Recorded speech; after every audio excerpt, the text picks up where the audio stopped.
No flooding is expected in the valley, but one Valley gun store owner was getting ready just in case. Yeah, a few people taking precautions. Channel 5's Trayson Bragg found out what the gun owner did to protect his shop. Trayson. The Harlingen business owner tells us he is doing everything possible to ensure his guns and records don't get into the wrong hands. Brian Guerra opened Lone Star Guns a year ago. The right to bear arms is a right he holds dear.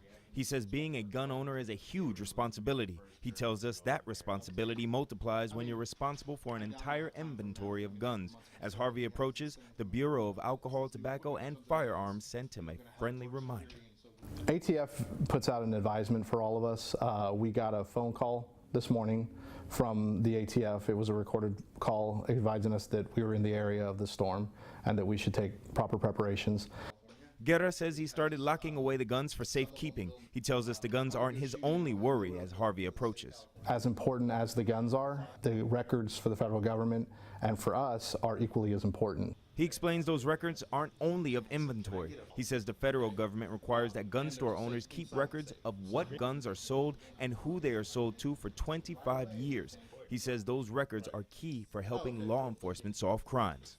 Let's say a gun is used in a crime. There is no national database of guns. There is no national registration.